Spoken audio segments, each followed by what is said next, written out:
أعوذ بالله من الشيطان الرجيم.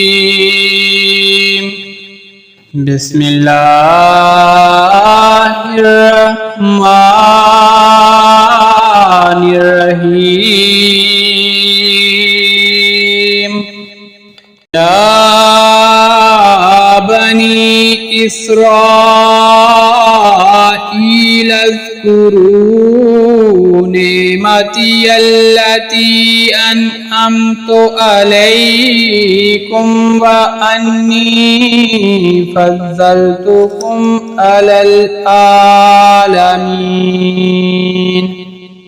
واتقوا يوما لا تجزي نفس عن نفس شيئا ولا يقبل منها عدل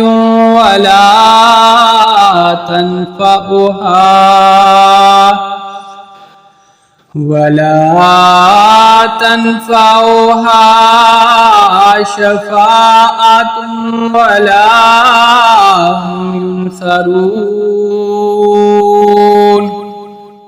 وإذ ابتلى إبراهيم ربه بكلمات فأتمهن قال إني جاعلك للناس إماما قال ومن ذريتي قال لا ينال عهد الظالمين. وإذ جعلنا البيت مثابة للناس وأمنا واتخذوا من مقام إبراهيم مصلى وعهدنا إلى إبراهيم وإسماعيل أن طهر بيتي للطائفين والعاكفين والركع السجود.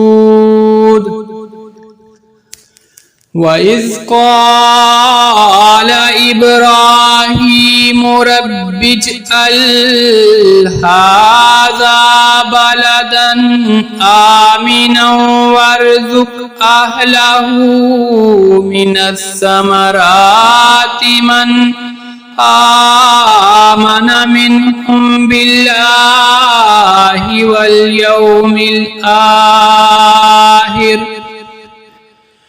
قال ومن كفر فأمتعه قليلا ثم أضطره إلى عذاب النار وبئس المصير. وإذ يرفع إبراهيم القواعد من البيت وإسماعيل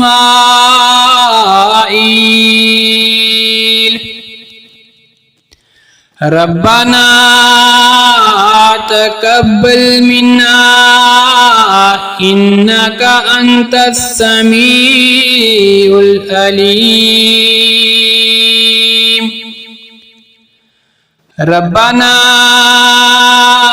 واجعلنا مسلمين لك ومن ذريتنا أمة مسلمة لك وأرنا مناسكنا وتب علينا إنك أنت التواب الرحيم.